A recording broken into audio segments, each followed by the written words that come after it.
colon cancer takes the life of Black Panther star Chadwick Boseman. He was a superhero in films Wakanda forever! and a true fighter in real life. Everything that you fought for was not for yourself. It was for those that come after. His shocking death at age 43 reflects how Black men are at higher risk of getting and succumbing to colon cancer. Tonight, we will talk about the disease and why it strikes Black men in higher numbers and what you can do to decrease your risk during our candid conversation about colon cancer.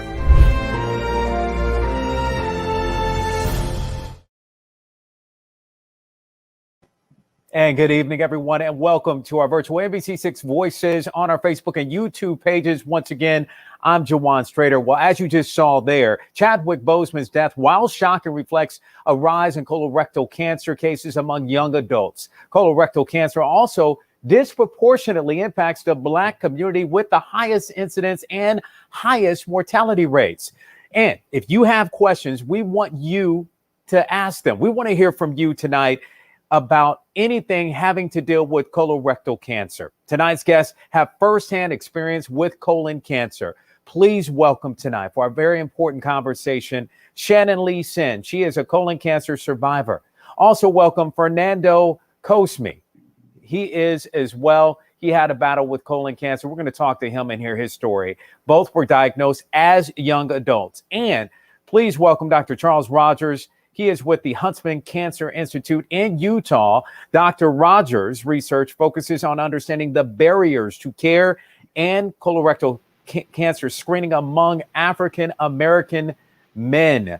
Thank you all for being here for this all-important conversation. So, Shannon, let's start with you. You started experiencing symptoms when you were in high school, but you were misdiagnosed. Explain what happened.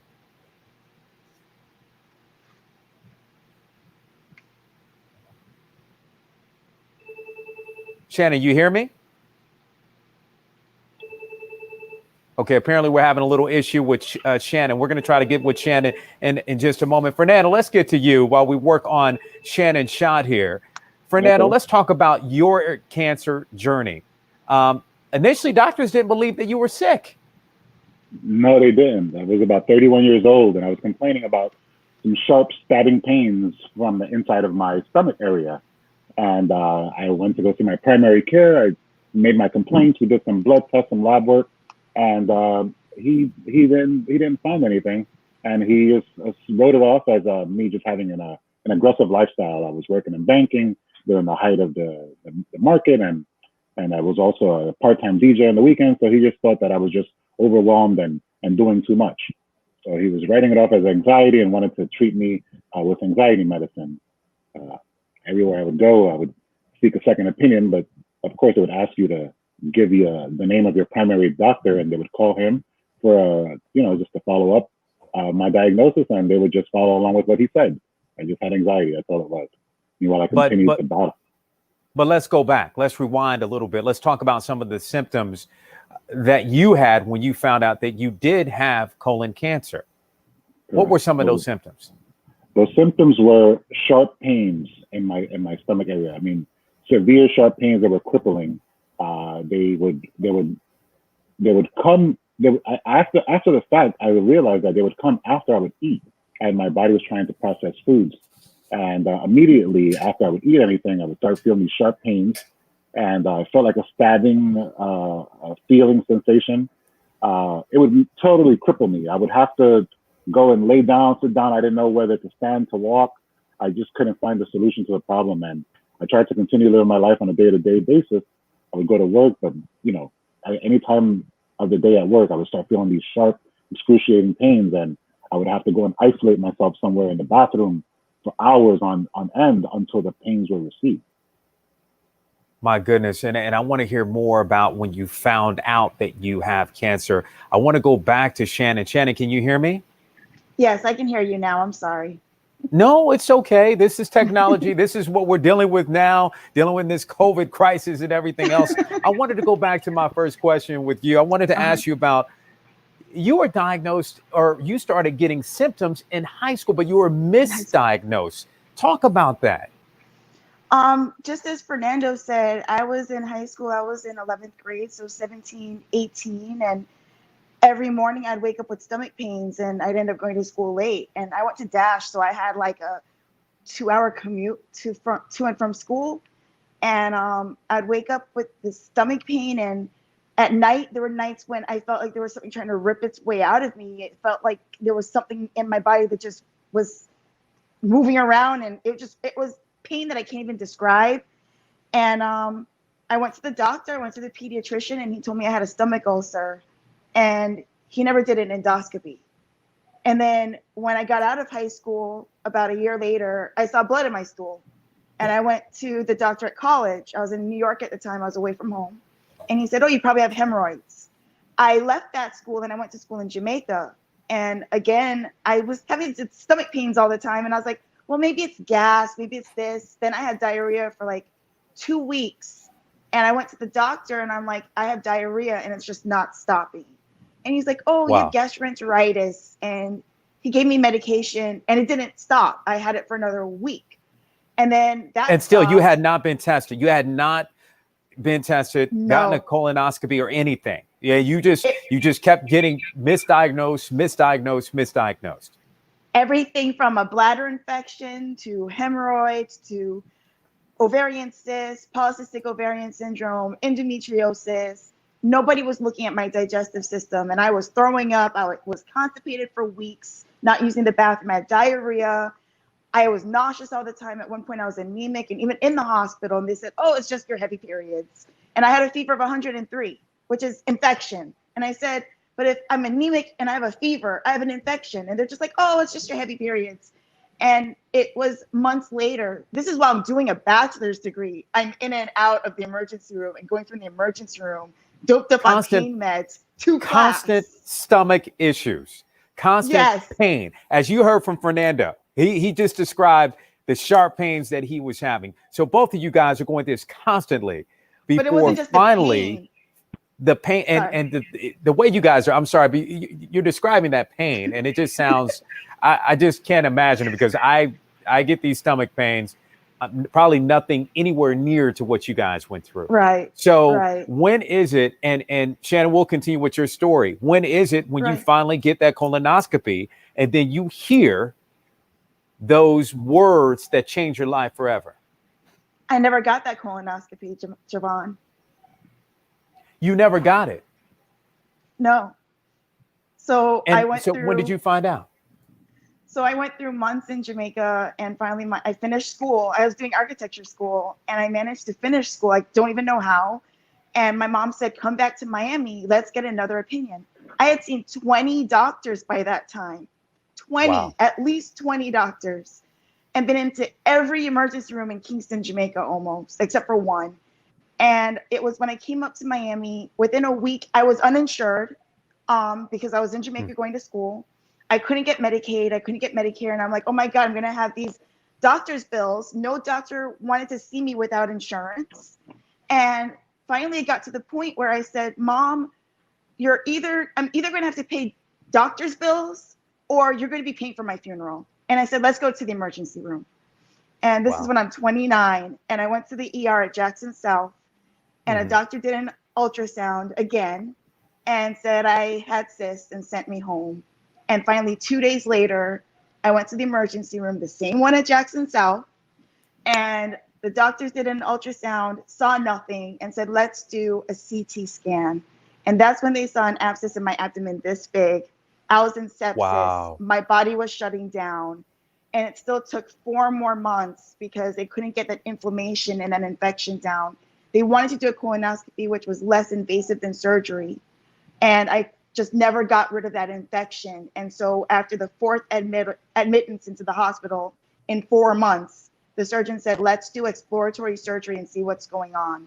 So I went into surgery having no idea and woke up and heard, you have stage 3C colon cancer and you have a colostomy at 29. Oh my goodness, at 29. And I hear you getting emotional talking about that. Now it changed your life. This changed your life. Forever, yes. Fernando, let's talk about you. And let's talk about when you went forward and you finally did you get that colonoscopy? Is that when you finally heard those words? Tell me about it.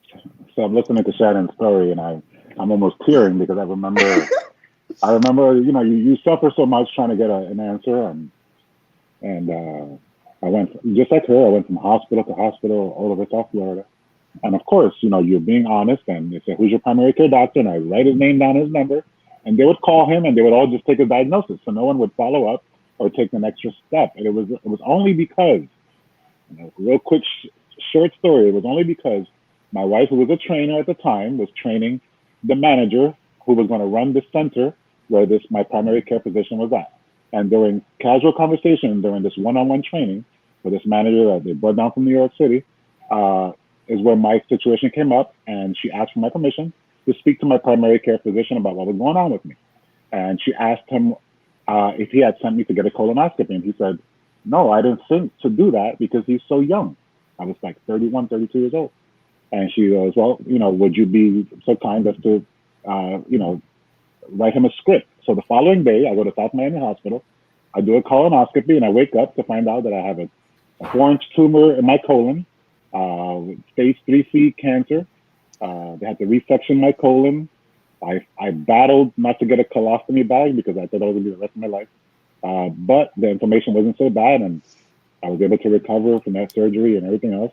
But that whole process took about 6 months. And they, and I wish there was at least a second or third misdiagnosis, but it just kept on reverting back to my original primary care doctor, who just kept on saying that I just had anxiety, and they wanted to just treat me with Xanax. I couldn't understand. Wow. To me, I felt like you're making this like it's all in my mind, and it's not, and it's not this excruciating pain that was taking over my life. I was literally miserable, but I just had to. I figured, okay, this is going to be the rest of my life. I'm going to have to deal with this on a day-to-day basis until, God answered and put me in that situation, and I'm glad for it because I'm alive today. Amen. Amen. And we're going to hear more from you. I want to bring in Dr. Rogers in on this conversation. You've been patiently listening to these incredible stories of what we hear so much of from across the country, from those that are diagnosed with cancer. And I want to ask you, as far as what you're hearing right now and why this is so important, this education on colorectal cancer, Dr. Rogers. Thanks again for having me, Juwan. So unfortunately, this is a story that I have been hearing ever since I started. So how I even got into this work is my aunt was actually diagnosed with colorectal cancer, or I should say CRC, in the fall of 2009. And at that time, growing up in the Black community, I never heard about it. I only heard about prostate cancer for Black men and breast cancer for Black women. So when I heard about it then, and she got it at age 52, got into the literature to really learn that in 2008, the screening age is actually recommended to be lowered to 45 because we as Black people, we get it at an earlier age, and we get it at a more advanced stage. And so if you're probably a little just as old as me, if you remember, there was a reality TV show called I Love New York. You remember that show? I remember that show really well. Yeah. So if you recall, there were two brothers on that show named, and one of them was named Real. They also ended up making their own show called Real Chance of Love. Yes. Real ended up getting CRC at 31. And he has the exact same stories that my other colleagues had in terms of getting misdiagnosed numerous times. And so I've been staying with this area in terms of younger people for quite a bit. So it's unfortunate that it took the death of Brother Chadwick to bring this back to the light again. But hopefully we can actually make a difference this time. And Dr. Rogers, let's talk about that. I want to ask Fernando and Shannon, when you heard about Chadwick's story and the fact that he came out and you found out that he passed away from colon cancer, what went through your mind, Shannon? Well, first of all, I had a huge crush on him, so I'm not going to mention. Well, I already mentioned that, but when I lose anyone, I'm very active in this community, and I've been an advocate, and I've been fighting to have my voice heard as an African. Well, I'm Jamaican, so I'm of African descent, and I've been fighting to have my voice heard to raise awareness of the fact that we're at increased risk, and the larger nonprofits are not pushing that. and I feel it's something that is necessary. Like if you have a whole group of people that are higher risk, they need to be represented and they need to be advocated for. And I've been pushing for that. So when this happened, I felt like we failed him. Like he should have known he was at risk. He should have known what symptoms he was experiencing. He should not have been diagnosed at stage 3 and then gone to stage 4. But past that, what I see him as, yes, he was Black Panther. Yes, he's this amazing actor. Yes, he's this superhero to these young children growing up. But to me, he became even more of a superhero because he kept going and filming these amazing roles despite his suffering. Just like I went and did my career and my college degree and my master's degree and now my career. You're able to relate to him. You are able to relate to that. Absolutely. And I watched Black Panther the other night. I bought it on Amazon Prime and I watched it 3 times in a row. And then I watched, the tribute, which was beautiful.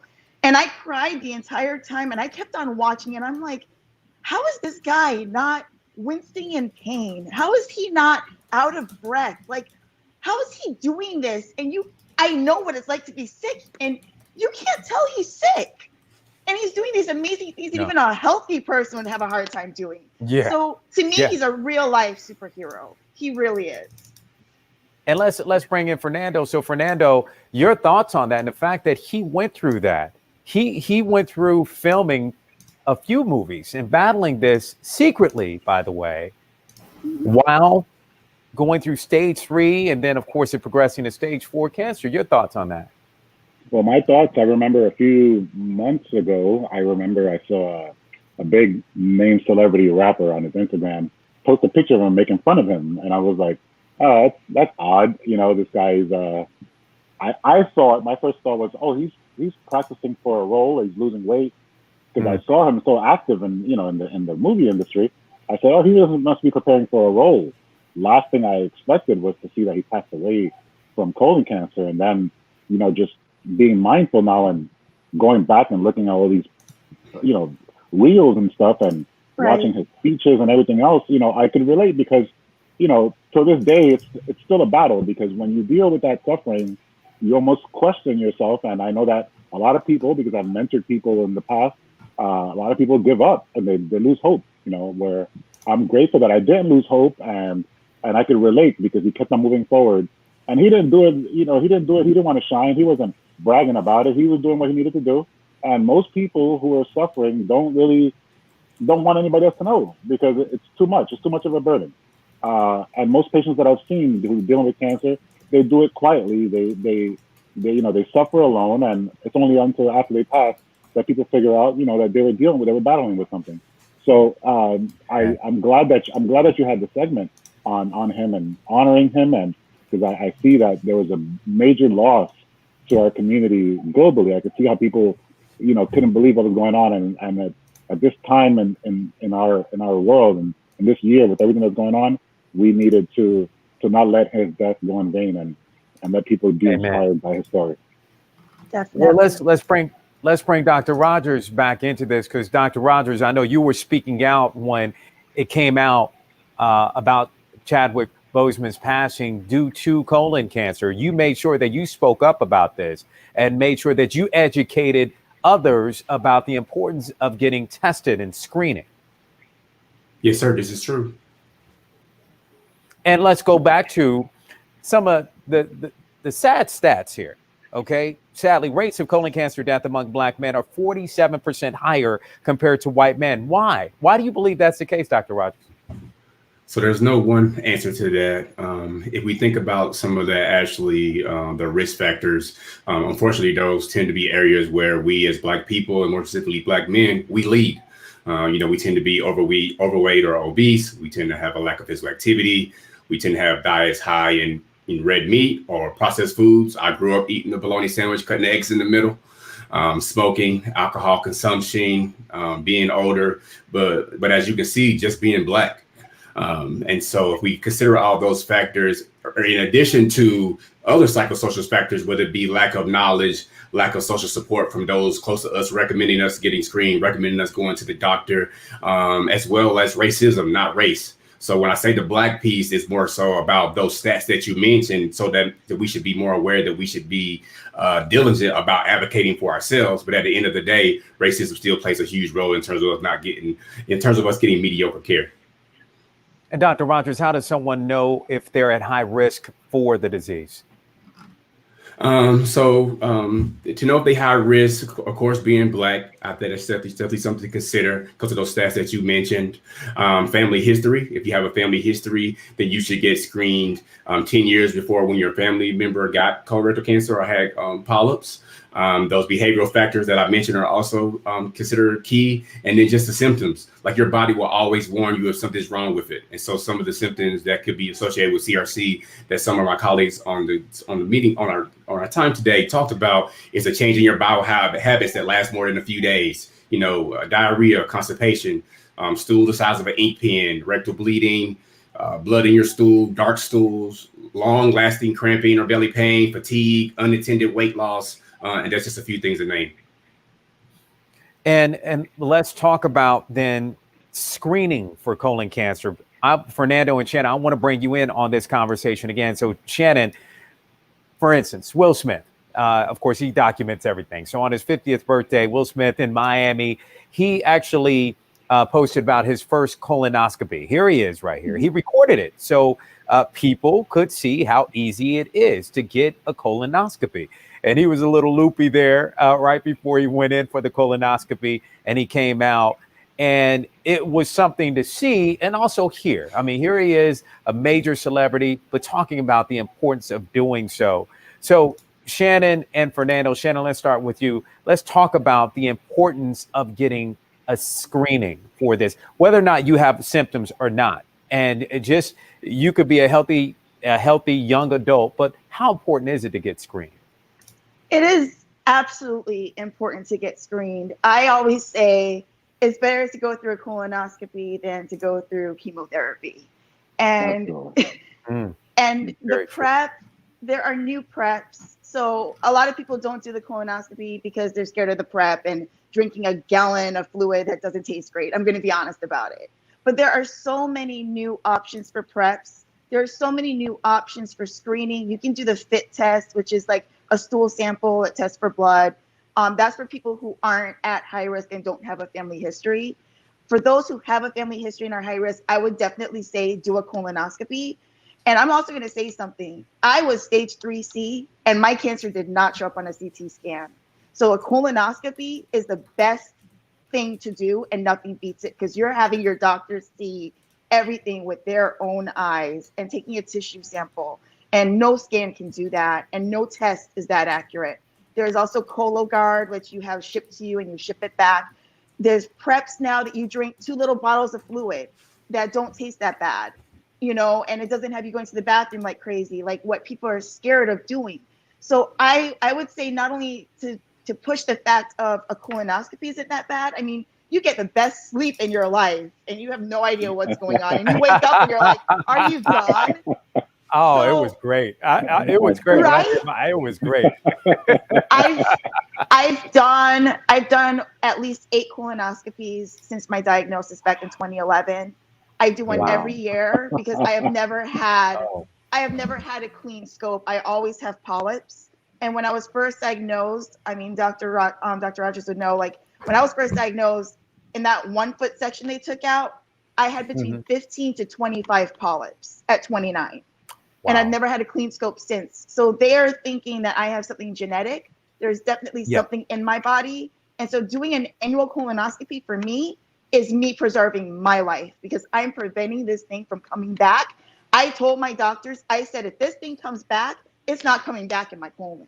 So it's going to have to be extra sneaky for me. And I get everything checked. So I am a big advocate for colonoscopies. Definitely. Amen. And Fernando, let's talk about as far as men are concerned, because of course there are a lot of men that are scared to get a colonoscopy. It's that stigma attached with it.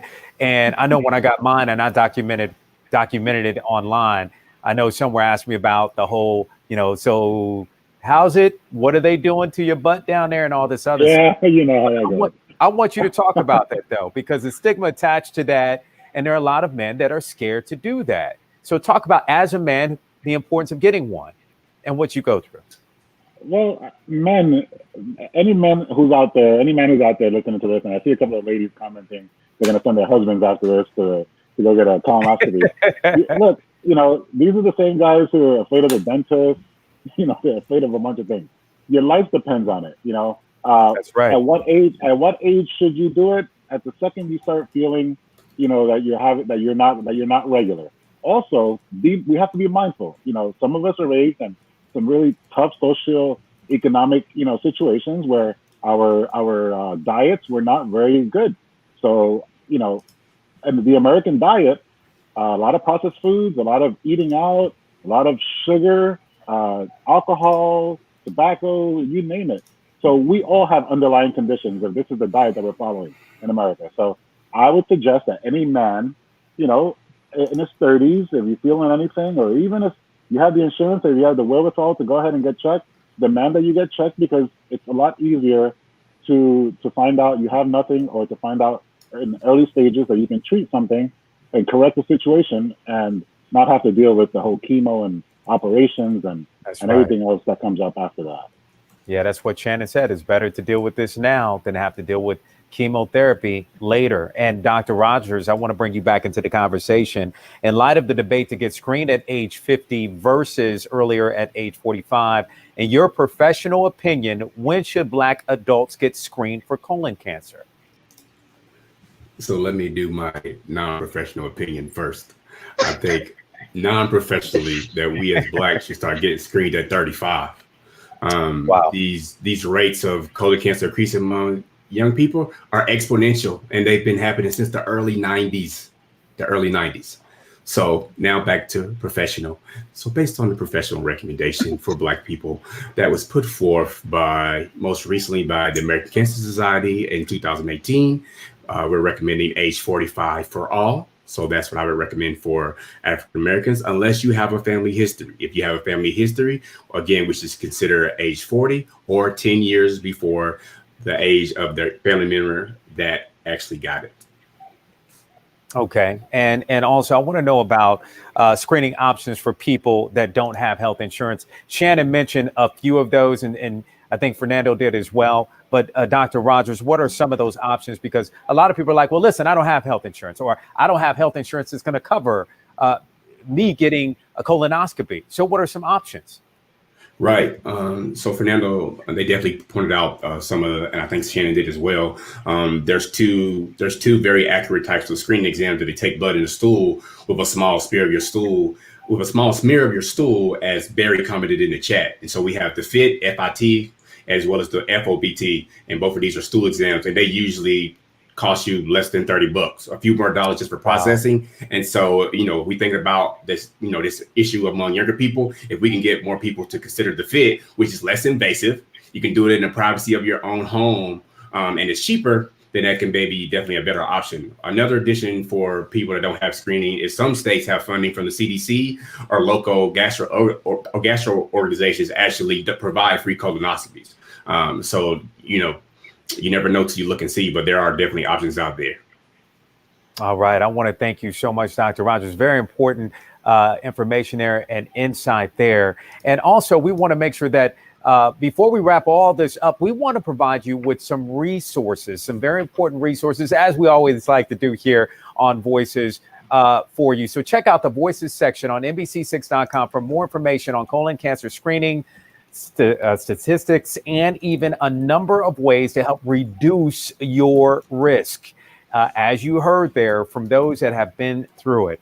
Dr. Rogers, Shannon, Fernando, thank you so much for being here for this all-important conversation. But don't go anywhere just yet, because we want to make sure that we honor our king who passed away, a king. And we're talking about Chadwick Boseman, the Black Panther star. Is being remembered as a gifted artist, a gentleman, and a superhero in the eyes of so many. His kindness, his talent, and generosity will be missed.